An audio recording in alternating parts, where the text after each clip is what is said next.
Assalamualaikum warahmatullahi wabarakatuh. Perkenalkan, nama saya Latifah Aini, NIM 19002125. Jadi pada video kali ini saya akan menyampaikan hasil analisis tentang manajemen pengelolaan usaha pada mata kuliah Kewirausahaan Administrasi Pendidikan.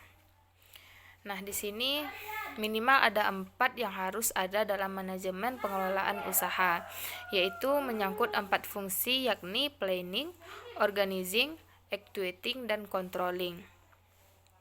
Kita lihat satu persatu. Yang pertama, planning.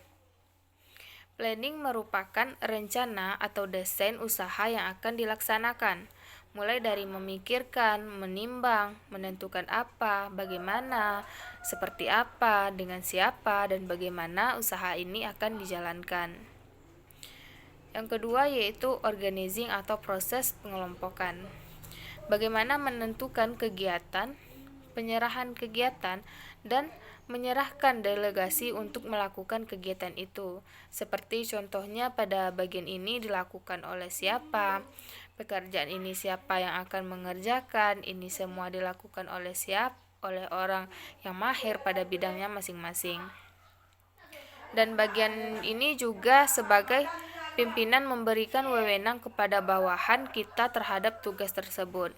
Yang harus diperhatikan dalam hal ini yaitu pemberian kebebasan, jadi dibiarkan untuk berkreasi karena kewirausahaan ini tidak luput dari kreasi kita asalkan tidak melanggar aturan yang telah ditetapkan.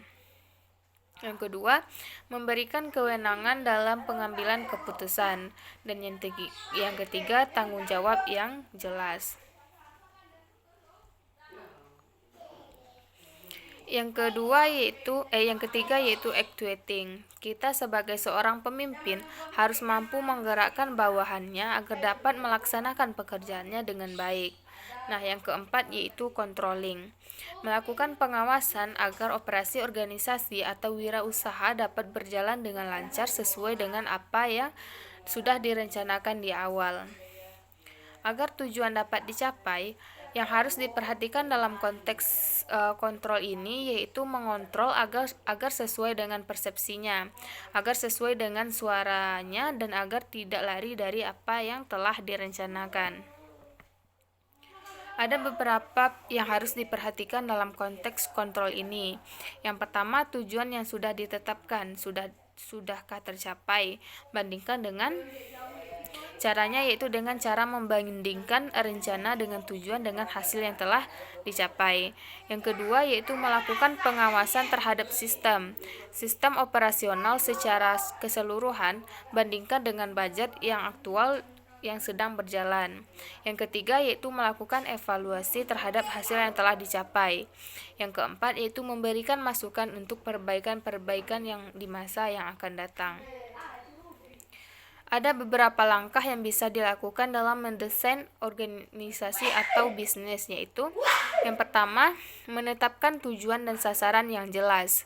Yang kedua, ini akan dijadikan orientasi akhir dalam proses perjalanan karena kerja yang akan kita lakukan. Yang kedua, mengelompokkan berbagai fungsi dalam organisasi kecil yang akan dibangun, tim kerja yang akan dibuat untuk bisnis usaha yang akan kita buat. Yang ketiga, menguraikan pekerjaan-pekerjaan yang akan dilakukan dalam bisnis. Nah, itulah beberapa langkah yang dilakukan untuk mendesain organisasi atau bisnis. Selanjutnya kita lihat prinsip-prinsip yang harus diperhatikan di sini. Yang pertama yaitu prinsip melekat, yaitu adanya wewenang, tanggung jawab, komunikasi, hubungan lini dengan hubungan staf. Yang kedua yaitu terkait dengan struktur organisasi.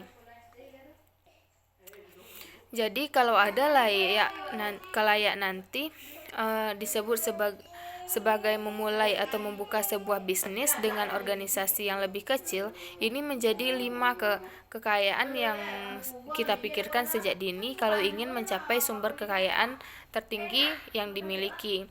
Yang pertama, sumber daya manusia. Kalau ingin berkembang menjadi bisnis yang handal, sama dengan tekanan atau tekanan ataupun teman-teman bisnis kita memiliki atau menetapkan teman-teman yang atau makanan yang sumber daya manusianya oke dan memiliki visi dan misi panjang di masa yang akan datang di bidang usaha yang kita pilih. Yang kedua, mau tidak mau finansial.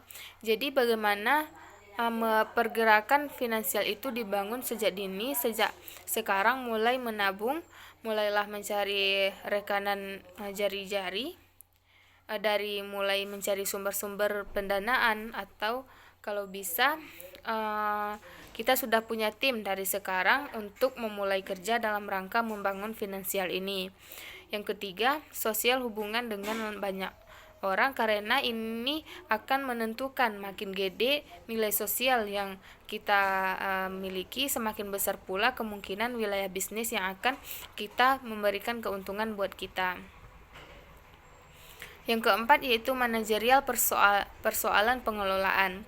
Bagaimana kita mengelola sesuatu, dimulai dari mengelola diri sendiri dan mengelola pekerjaan. Apa jadi orang kalau berhasil wirausaha adalah orang yang berhasil menata dirinya. Sekarang kalau jadi masih mengasihi ke sesuatu, bagaimana kita bisa terbiasa mengelola. Nah, yang kelima yaitu jejaring-jejaring terkait dengan rekan bisnis tentang dengan kelompok-kelompok tertentu yang akan menjadi permodalan. Itu sudah bisa dilihat dari sekarang, dibangun semakin luas jaringan kita, semakin enak kita untuk membangun bisnis yang lebih besar, sehingga perencanaan tenaga kerja ini juga menjadi pertimbangan yang tidak bisa dianggap mudah. Nah, perencanaan tenaga kerja yang pertama tentang kebutuhan, berapa banyak tenaga kerja yang dibutuhkan. Yang kedua, sumber tenaga kerja, apakah internal, jasa, pegawai lama ataupun bisnis umum yang bisa dari mana saja. Nah, perencanaan usaha yang harus difikirkan yaitu berkaitan dengan hal tertulis yang berkaitan dengan usulan usaha, operasional usaha yang dijalankan, termasuk rincian strategi, termasuk market, pasar yang akan dicapai. Nah, perencanaan usaha ini dijadikan pedoman dalam mencapai keberhasilan manajemen usaha yang dijalankan.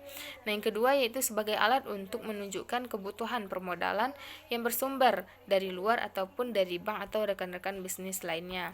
Nah, mungkin itu saja hasil analisis yang dapat saya sampaikan. Terima kasih atas perhatiannya. Wassalamualaikum warahmatullahi wabarakatuh.